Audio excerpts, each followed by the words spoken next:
오늘 이 본문은 가나의 혼인잔치라고 우리에게 잘 알려진 내용입니다. 내용도 간단합니다. 예수님이 가족과 함께 혼인잔치에 초대가 되었습니다. 그런데 연애 도중에 포도주가 떨어져서 예수님께 도움을 청하게 되고, 또 예수님은 그 도움을 받아서 6항아리에 가득 차도록 베풀어 주시는 그 이적 사건을 다루고 있는 내용입니다. 근데 이 본문이 설교자들을 통해서 설교되어질 때 주로 순종이라는 주제로 설교가 되어집니다. 예수님의 명령대로 빈 항아리에 물을 그득히 부은 하인들이 얼마나 순종했느냐, 그들을 보고 너도 순종해라, 그리고 무조건 예수님의 말씀을 믿어라. 아마 여러분도 이렇게 설교하는 내용을 많이 들어보셨을 것입니다. 어떤 목사님은요, 이 7절의 말씀을 들어서 예수님은 그저 일꾼들에게 물을 가득 채워라 이렇게 얘기했는데 일꾼들은 차고 넘치도록 가득히 채웠다. 이래서 여러분도 열심히 일하셔야 됩니다. 곱배기를 일하셔야 됩니다. 이렇게 더욱 넘치게 하십시오. 이런 훌륭한 교훈도 이끌어내십니다. 또 어떤 분들은 포도주로 가득 찼던 6항아리에 각각의 이름을 붙여서 이것은 감사의 항아리, 이것은 찬양의 항아리, 이것은 봉사의 항아리, 이렇게 이름을 붙인 이후에 여러분의 그 순종을 각각에 넘치도록 하십시오 하는 은혜로운 말씀도 하십니다. 근데 이렇게 본문들을 읽다 보면은요, 마음이 막 불편해 와요. 무엇인가 다른 메시지가 있는 것 같은데, 무엇인가 이 본문이 우리에게 주고자 하는 중요한 의미가 있는 것 같은데, 그렇게 순종으로만 받아들이고 나면은요, 무엇인가 마음이 공허해진 것 같은 그런 느낌을 받게 됩니다. 여러분, 과연 이 요한이 이 2장에서 이 가나의 혼인잔치를 기록한 이유가 어디에 있다고 생각하십니까? 과연 순종을 가리키기 위해서 이 가나의 혼인잔치 이 이적 사건을 이 자리에 기록했다라고 여러분 그렇게 보십니까? 예수님의 사랑하시는 제자 요한은 가나의 혼인잔치를 통해서 과연 무슨 메시지를 우리들에게 전하고자 하는 것이겠습니까? 이런저런 생각을 해보면은요, 오늘 본문이 우리에게 불편하게 느껴지는 것이 맞습니다. 저도 그냥 여러분들에게 순종하십시오, 하나님 말씀하실 때 이유 달지 마시고 그냥 순종하셔야 합니다. 그러면 기적 같은 일들이 여러분의 인생에 펑펑 터질 것입니다. 이렇게 설교하면은요, 정말 좋겠어요. 편하지요. 근데 매번 설교를 준비할 때마다 본문이 가지고 있는 진정한 의미가 무엇일까? 왜 예수님께서 그 일들을 행하셨고 왜 성경의 저자가 이러한 본문을 그 자리에 기록했을까를 고민하고 또 고민한다는 것은 저에게도 결코 쉬운 일은 아닙니다. 그러나 장금희의 대사처럼 홍시 맛이 나서 홍시라고 말하는 이 담대한 용기가 우리에게 다 필요한 것 같아요. 설교자에게도 필요하고 말씀을 듣는 자에게도 그러한 용기가 필요합니다. 그런 분별력이, 영적인 분별력이 우리 안에 필요하다는 것입니다. 갑자기 대장금 이야기가 나와서 또 추억을 더듬으시면서 그 대사가 뭐였더라 이렇게 생각하시는 분도 있으실 것이라고 생각합니다. 뉴스를 보니까 지난 한 주간 그 한국 사회 가운데 가장 이슈가 되었던 일들 중에 하나는 덕선이의 남편이 누구인가, 이게 이슈가 되었다고 합니다. 아마 굉장히 인기 있는 한국 드라마였던 것 같아요. 그리고 그 결말에 대해서 다들 궁금하니까 이런 일들이 한국 사회에 굉장히 이슈가 되었던 것 같습니다. 근데 감사하게도 이 요한복음은 굉장히 친절하게 그 결론과 같은 이야기, 우리가 지금 궁금하게 여기는 이러한 내용의 중심적인 메시지의 목적에 대해서 분명하게 기록하고 있습니다. 요한복음 20장 30절과 31절에 이 요한복음을 기록한 목적을 기록하고 있는데, 정리하면은 두 가지 메시지입니다. 여러분 아주 쉬워요. 근데 이 메시지를 여러분이 꼭 기억할 수 있으면 좋을 것 같습니다. 성경, 특별히 요한복음을 기록한 목적은, 첫째는 예수 그리스도가 하나님의 아들이심을 믿게 하기 위해서 이 성경을 기록했다는 것입니다. 누구라고요? 예수님이 하나님의 아들이심을 믿도록 하기 위해서 요한복음을 기록했다. 그리고 또 하나는 그로 인해서 우리가 하나님의 아들이신 그분을 믿음으로써 우리 안에 생명이 있도록 하기 위해서 이 본문을 기록했다. 그렇게 분명하게 못을 박아놓습니다. 그래서 요한복음 1장의 시작은요, 말씀이 육신이 되어서 이 땅에 오신 하나님의 아들에 대해서 증거하는 내용입니다. 2장은 무슨 내용입니까? 이 가나 혼인 잔치는 순종 이런 것보다는 직접 이 땅에 내려오신 하나님의 아들이 세상 사람들을 향해서 자기 자신을 보여주는, 그래서 하나님 앞에 영광이 되고자 하는 그 첫 번째 표적을 다루고 있다는 것입니다. 이 안에 우리가 이 본문을 이해할 때 이러한 이해가 기초가 되어져 있어야지만 이 본문을 잘못 해석하지 않고 바르게 이해할 수 있게 됩니다. 좀 어려우신 분들은요, 전체를 보지 않더라도 지금 우리가 읽은 이 단락의 결론이 되는 말씀을 먼저 읽어보고 그 다음에 앞에 있는 내용들을 조금씩 살펴보시면은 여러분들이 큰 오해 없이 본문을 이해할 수 있을 것이라고 생각합니다. 11절을 우리가 함께 읽어보겠습니다. 같이 읽습니다. 시작. 예수께서 이 첫 표적을 갈릴리 가나에서 행하여 그의 영광을 나타내심에 제자들이 그를 믿으니라. 예수님의 첫 번째 표적을 통해서 이 순종과 같은 세부적인 이러한 가르침을 주시기보다는 이 보여주시는 이 표적을 통해서 우리가 지금까지는 예수 그리스도 그분에 대해서 잘 알지 못하고 있었구나. 그분은 정말 하나님의 아들이시구나. 그분이 나를 구원하시기 위해서 이 땅에 오셨구나. 이것들을 깨닫도록 하기 위해서 오늘 이 이적의 사건을 기록했다는 것입니다.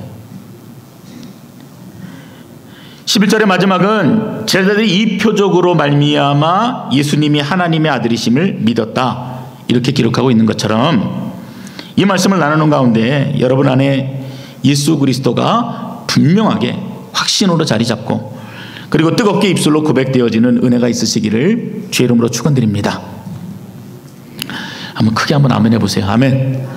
예. 오늘 예수님이 자신의 어머니와 함께 이 마리아와 함께 방문한 곳은 나사렛에서 한 6km 정도, 또 어떤 문헌에 보면 한 8km 정도 떨어졌다고 하는데 굉장히 가까운 거리에 있는 이 가나라고 하는 한 마을에서 일어났던 일입니다. 이 본문의 내용으로 보면은 결혼식이죠. 그리고 그곳에 예수님과 어머니 마리아가 함께 초대가 되어진 것입니다. 일반적인 손님으로 초대되었다기보다는 이 본문의 느낌은 어떤 특별한 순서를 맡은, 저처럼 주례를 맡거나 아니면은 안내를 맡거나 어떤 특정한 결혼의 진행에 있어서 중요한 순서를 맡고 있었던 것으로 보여집니다. 우리가 읽은 성경에는 그 잔치가 누구의 잔치인지 그것들이 기록되어 있지는 않습니다. 그런데 성경은 아니지만 문서적인 가치가 인정되어지는 이러한 성경 비슷한 책들을 가리켜서 우리가 외경이라고 하는데, 그 외경에는 마리아의 여동생 살로메의 집으로 그렇게 소개합니다. 그리고 그 잔치의 주인공인 신랑은 요한복음을 기록한 요한 자신이다라고 그렇게 기록합니다. 물론 이것을 우리가 분명한 사실이다라고 단정할 수는 없습니다. 그러나 그러한 내용들이 우리에게 도움을 주는 것은 이처럼 예수님과 마리아가 참여한 이 결혼잔치는 마리아와 예수님에게도 굉장히 중요한 의미가 있고 또 중요한 책임을 맡은 자로 초대가 되었다라는 의미를 우리에게 줍니다. 그런데 이 잔치 중에 문제가 발생한 것이에요. 유대인의 잔치에서 가장 중요한 음식인 포도주가 떨어진 것입니다. 보통 유대인들은 결혼식을 7일 정도 진행하게 되고 또 돈이 많은 자들은 2주 정도 결혼식을 하게 되는데, 결혼식에서 가장 중요한 포도주가 떨어져서 더 이상 손님을 접대할 수가 없게 된 것입니다. 하객들이 오면은 갈비탕을 대접해야 되는데 갈비가 똑 떨어진 것이에요. 그래서 결혼식을 이제 더 이상 진행할 수가 없을 정도가 되어 버렸습니다. 난처하지요. 가장 중요한 이 포도주의 고갈입니다. 그래서 결혼잔치를 중단해야 될지도 모르는 상황이 됐습니다. 마치 현대교회가 종교적인 풍성함은 있어요.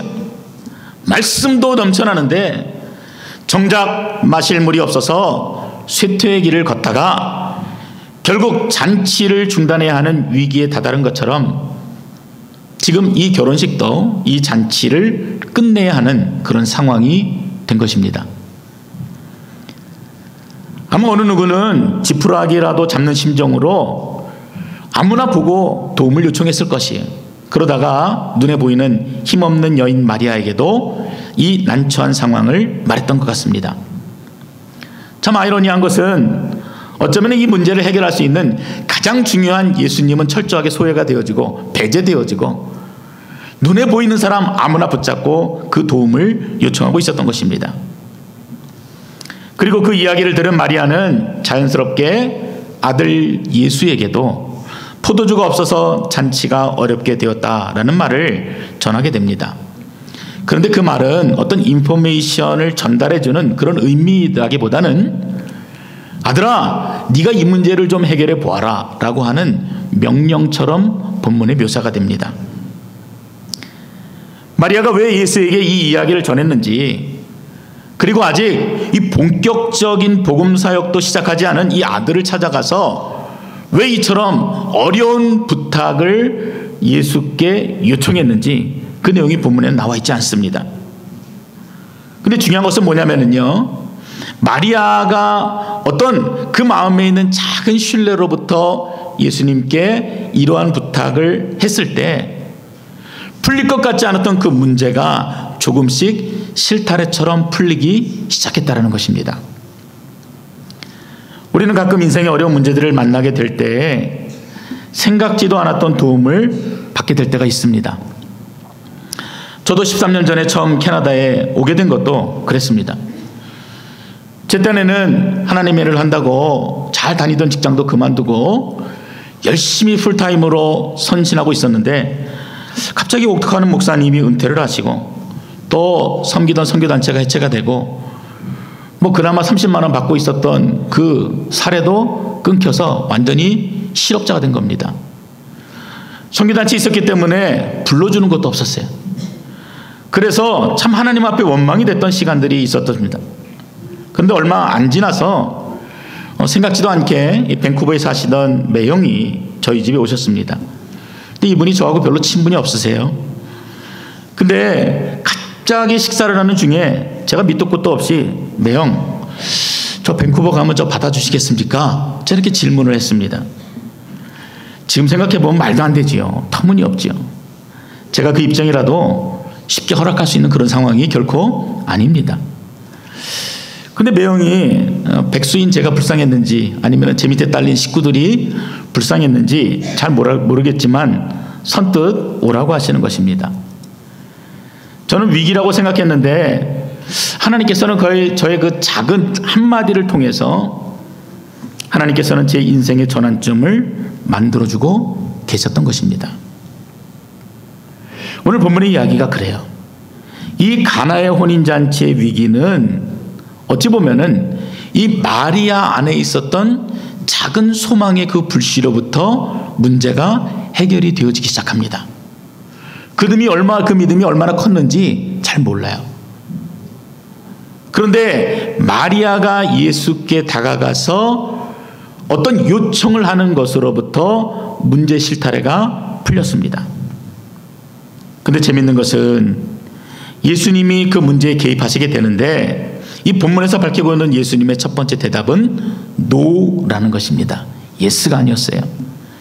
4절에 보면은 예수께서 이르시되 여자여 나와 무슨 상관이 있나이까? 내 때가 아직 이르지 아니하였나이다. 이 두 가지 내용이지요. 내가 지금 이 일과 무슨 상관이 있습니까? 라는 마리아의 요청을 거절하는 내용이고 그 뒤에 있는 내용은 내 때가 아직 이르지 않았다. 자신이 거절하는 이유에 대해서 설명하고 있는 것입니다.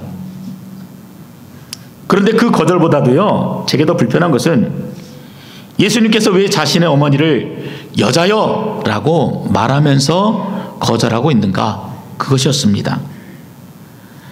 자, 주석을 찾아보니까 이 여자여라고 하는 것은 헬라어 중에 이제 귀나이라고 하는 단어인데, 이것은 굉장히 그 여성을 존칭하고 또 최고로 높여서 이르는 호칭 가운데 하나입니다.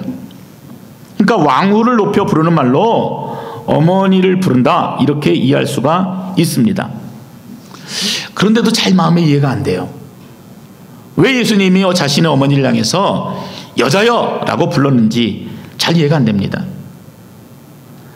근데 제 마음에 어떤 이해가 됐냐면은, 예수님께서 무엇인가 지금 선을 긋고 계시는구나. 그리고 1장부터 말씀이 육신이 되어서 오신 그 하나님께서 이제 드디어 자신의 사역들을 나타내시기 위해서 밖으로 자신을 보여주시는구나 라는 생각이 들었습니다. 여자여 무엇입니까? 예수님께서 지금 자신의 입장과 그리고 어머니의 입장에 선을 긋고 계시다라는 것입니다. 이 내용을 조금 더 우리가 쉽게 그리고 정확하게 이해하기 위해서는 이전에 여러분과 함께 나누었던 예수님의 유년 시절을 기억하면은 도움이 될 거라고 생각합니다. 유월절을 지내고 집으로 돌아가던 중에 이 12살 아들 예수를 잃어버리죠.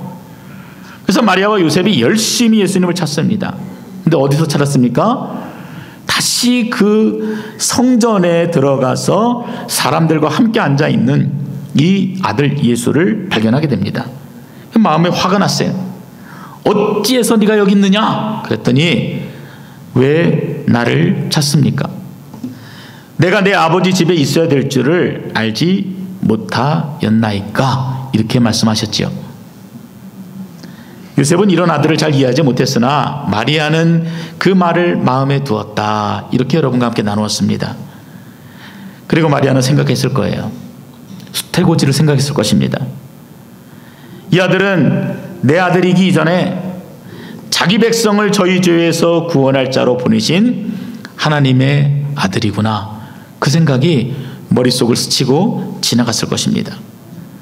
그래서 같은 맥락에서 생각해 본다면은 지금 여자여 하시는 예수님은 마리아의 아들로서의 입장이 아닌 것입니다. 이제는 하나님의 아들로서 온 세상의 죄를 짊어질 하나님의 어린 양으로서의 공생애를 드디어 세상 가운데 드러내신 말이라고 할 수가 있는 것입니다. 그러니까 일반적인 모자지간의 대화가 아니라 구원자와 구원받아야 할 죄인 중 한 사람으로 지금 마주서 있는 것입니다.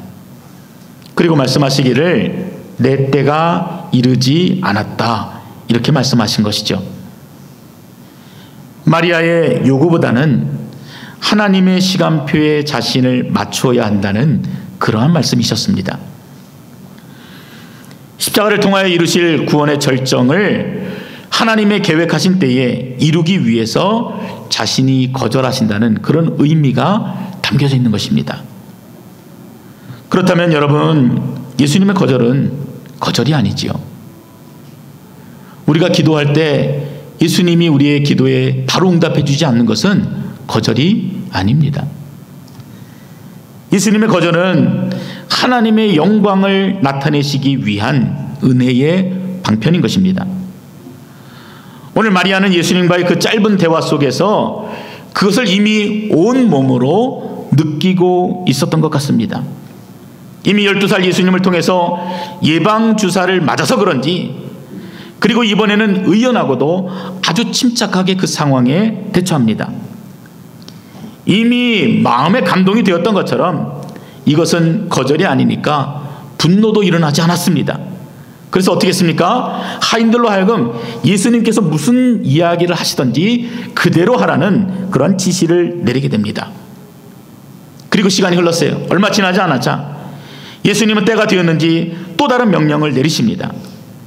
잔치 주인집에 있던 큰 항아리 6개에 물을 가득 부으라 말씀하십니다. 한 항아리가 23리터 정도 되는 큰 항아리에 물을 부으라. 어찌 보면 말도 안 되는 명령이죠. 그런데 마치 영화의 감초 같은 명령기 조연처럼 그 종들이 순종하여서 아귀까지 가득 채웠다, 그렇게 성경이 기록합니다. 그리고 그런 후에 이번에는 그 물을 떠서 포도주를 기다리는 연회장에게 갖다 주어라. 파티 플래너에게 갖다 주어라. 얘기하시는 것입니다. 이번에도 하인들이 순종했습니다. 근데 상상할 수도 없고 기대하지도 않았던 놀라운 소식을 듣게 됩니다. 우리 10절입니다. 같이 한번 읽어볼까요? 시작. 말하되 사람마다 먼저 좋은 포도주를 내고 취한 후에 낮은 것을 내거늘 그대는 지금까지 좋은 포도주를 두었도다 하니라. 그물이 포도주가 되었을 뿐만 아니라 그것도 가장 좋은 최상질의 포도주로 변해 있었던 것입니다. 이를 두고 예수님께서 하신 말씀이 11절 말씀이에요. 이 표적으로 자신의 영광을 나타내셨다. 그리고 이 일을 통하여서 여전히 믿지 못하는 제자들이 예수 그리스도를 하나님의 아들로 믿게 하셨다. 그렇게 본문이 마무리를 짓고 있는 것입니다. 이 말씀이 우리에게 주는 교훈이 무엇이겠습니까? 나의 기도가 거절되는 것 같고 아무리 기도해도 응답하지 않으시는 것 같으나 주님은 당신의 자녀에게 더 좋은 것으로, 가장 좋은 것으로 악귀까지 채우시기를 원하신다는 것입니다. 누구보다도 더 원하세요. 왜요? 그분이 저와 여러분의 아버지이시기 때문입니다. 구하라 그리하면 너에게 주실 것이요 찾으라 그리하면 찾아낼 것이요 문을 두드리라 그리하면 너희에게 열릴 것이니 구하는 이마다 받을 것이요 찾는 이는 찾아낼 것이요 두드리는 이에게는 열릴 것이니라. 너희 중에 누가 아들이 떡을 달라 하는데 돌을 주며 생선을 달라 하는데 뱀을 줄 사람이 있겠느냐? 너희가 악할지라도 좋은 것으로 자식에게 줄 알거든. 너희가 악한 자라도 좋은 것으로 자식에게 줄 알거든. 하물며 하늘에 계신 너희 아버지께서 구하는 자에게 좋은 것으로 주지 않겠느냐? 아버지의 마음이에요. 사도 바울도 그랬습니다. 견딜 수 없는 육체의 고통의 문제가 있었어요. 그래서 본문에 보면은 고린도후서지요. 하나님 앞에 제발 이 병 좀 고쳐달라고 3번이나 간절히 기도했다고 했습니다. 근데 하나님께서 그 기도를 들어주지 않으세요. 다른 사람도 아니고 하나님 앞에 헌신했던 바울인데 그 육체의 질병 그 문제 하나 하나님께서 해결해 주지 않으십니다. 근데 바울이 시간이 지나고 나서 깨닫게 돼요. 뭐라 그럽니까? 지금까지의 내게 주신 은혜가 내게 족하다. 이것을 깨닫게 됩니다. 그리고 나서 자신의 지금 이 육신의 연약함을 통해서 드러나게 되는 하나님의 강함으로 인해서 내가 기뻐한다고 고백합니다. 그러므로 내가 그리스도를 인하여 약한 것들과 능력과 궁핍과 박해와 곤고를 기뻐하노니 이는 내가 약한 그때의 강함이라. 요한 웨슬리는 바울의 그 간절한 기도가 거절된 것에 대해서 이렇게 말합니다. 얼마나 부드러운 거절인가.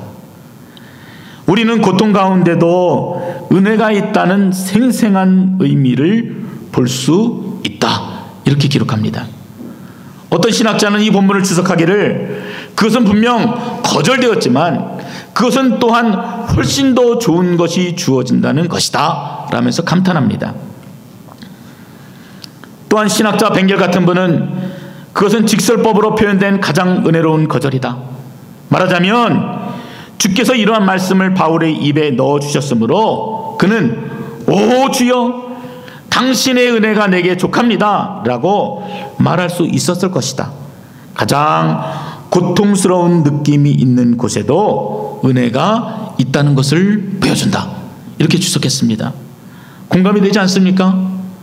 우리는 절망 가운데 하나님 앞에 나오고 하나님 무엇인가 내 기도를 들어주시기를 원하고 그것도 당장 좀 들어주셔서 내 문제가 한 번에 해결되기를 원하는 마음이 있는데 그 기도를 응답해 주지 않는 것 같은 거절감 가운데 마음이 불편할 때가 있는데 오히려 그때가 하나님의 은혜를 더 경험하게 되는 때라는 것을 오늘 본문의 메시지가 우리들에게 주고 있는 것입니다.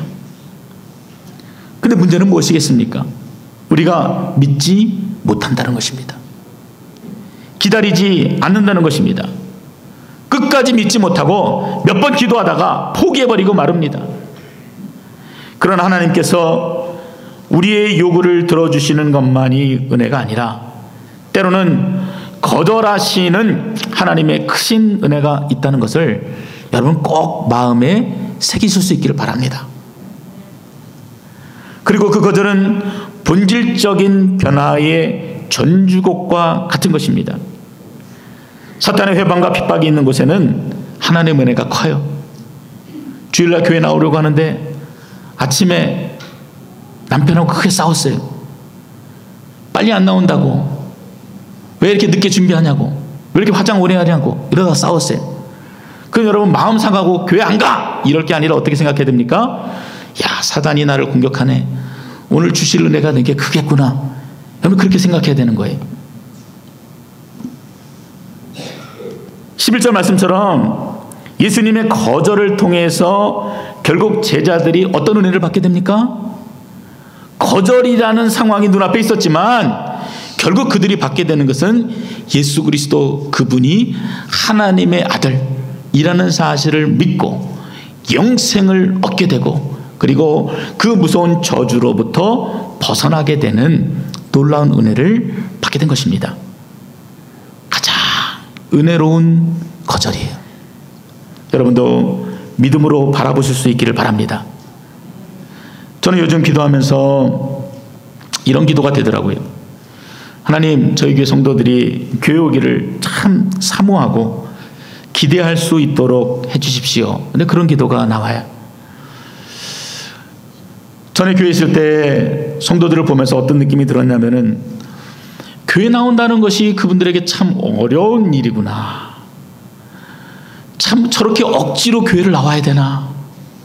교회는 문제 가운데 늘 휩싸여 있고 어떤 교회 지도자들은 본이 되어지지 못하고 말씀이 우리 마음에 떨어져서 감동이 되어지고 회개의 눈물이 나오는 것이 아니라 그 말씀이 오히려 비수가 되어서 분노가 일어나고 성도들의 마음이 갈갈이 찢어지는데 그래도 주일날 교회는 나와야 되니까 하나님 앞에 나와서 간구하고 눈물을 흘리는데 하나님, 이게 정상입니까? 우리가 막 기대하고 사모하는 마음으로 즐거운 마음으로 교회 나와야 되는 게 정상이 아닙니까? 그런 마음이 들었어요.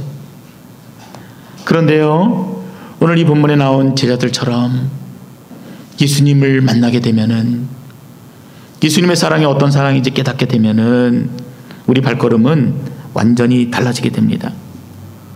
교회 가는 것이요, 그냥 월요일부터 기다려져요.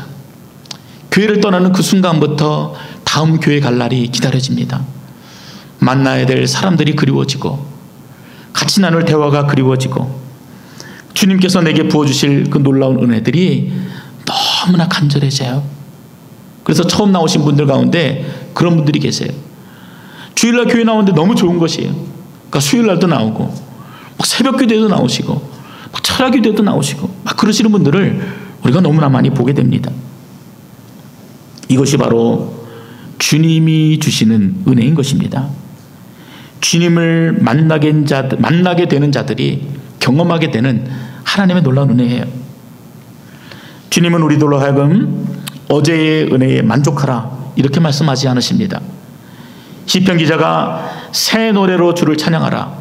오늘 하루 그리고 내일 우리에게 부어주실 더 큰 것으로 부어주실 놀라운 은혜들을 찬양하고 고백하라 이렇게 이야기했던 것처럼 하나님은 우리에게 더 신선하고 더 풍성한 은혜를 날마다 부어주시기를 원하십니다. 그 감격과 기쁨은 외부적인 어떤 변화에 의한 것이기보다는 내부적인 변화예요. 물이 포도주로 그 본질이 완전히 달라진 것처럼 내 속사람이 변함으로 얻어지고 느끼게 되는 감정들입니다. 누구든지 예수 그리스도를 만나게 되면 새로운 피조물이 되는 것입니다. 예수님이 말씀하시니 물이 변하여 포도주 됐네. 여러분 아시죠? 예수님 나에게도 말씀하셔서 새롭게 변화시켜 주소서. 아이들이 부르는 찬양이지만 여러분, 이러한 간절한 소망과 기대가 우리 안에도 있어야 될 줄로 믿습니다. 물로 포도주를 만드시는 하나님의 은혜를 하나님 제가 경험하게 해주세요. 신앙생활 40년 한 제가 변화되게 해주세요.